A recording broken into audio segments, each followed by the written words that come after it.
Cruises.az-ın dəyərli dostları, müştəriləri, Royal Caribbean Amerikan gəmi şirkətinə aid ən son Legend of the Seas gəmisi və 8-ci mərtəbənin gəminin arxa bölümündəyik və burada iki məqamı istəyirəm diqqətinizə çatdırım. Birincisi, gəmidə bir surf side deyilən bir hissə var, yəni surf tərəfi mənasında bu gəminin arxasına doğru olan hissədir.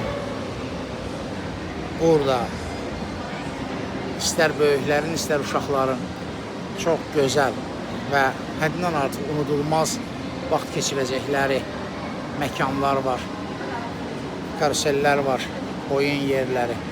Ən arxada sörflər. Bunları ayrıca göstərəcəm. Ən yuxarıda akvapark, su sürüşkənləri və s. Burada diqqət eləməli olduğunuz otaq tipi olaraq nəzərə almanız lazım olan müəyyən məqamlar var.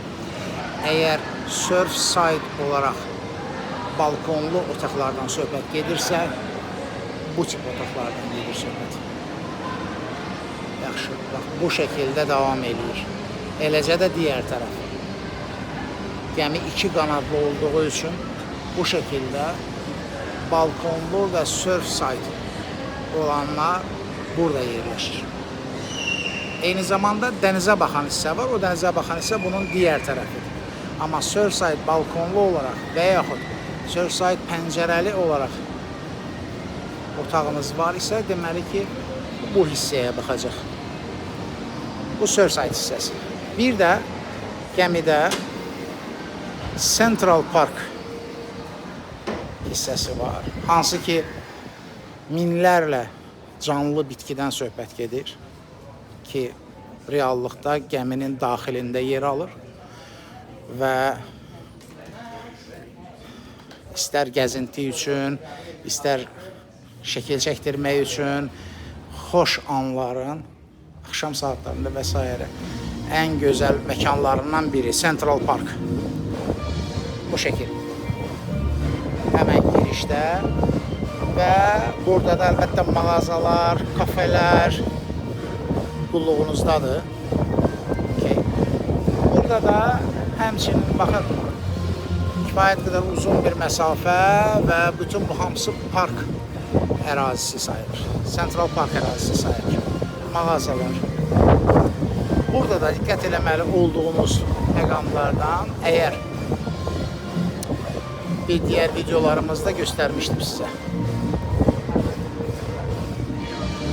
Central Park interior otaqlarıdır. Pəncərələri var. Central Park əgər Infinity balkonu deyilirsə budur. Yaxşı, məlumat xarakterli deyirəm ki, seçim edərkən biləsiz. Central Park və bunların hamısı da canlı bitkidir. Gəmi seyir halındadır deyə küləklidir, normaldır. Xoşbəxtliyədir, bir şey sınırdır. Çox fərqli dizaynı var. Central Park hissəsi və bütün gün boyunca əyləncələr davam edir. Eğer işiniz varsa bu şekilde gəmidən internet alarak bu şekilde işlerinizi görebilirsiniz. Park kafe.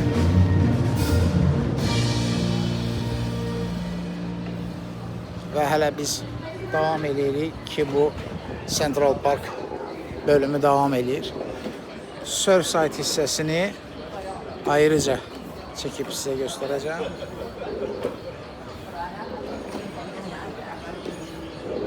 Çok möhtəşəmdir. Bir de buradaki o oksigeni ve hoş kokunu götürebilseydim, yaşıllıq kokusu insanı həqiqətən hiss edirsən. Fərqli kokular bu şekilde.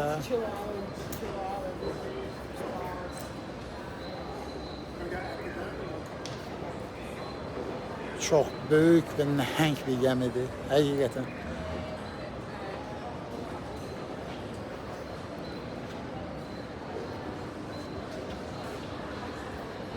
Bu isə Central Park.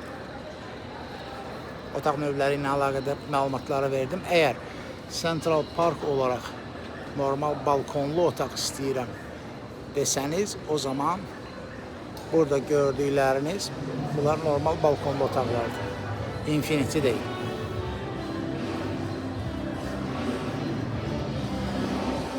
O, çox gözəldir.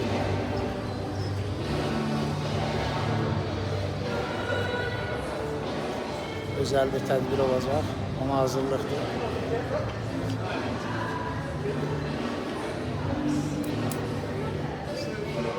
Bu gəldiyimiz bütün park.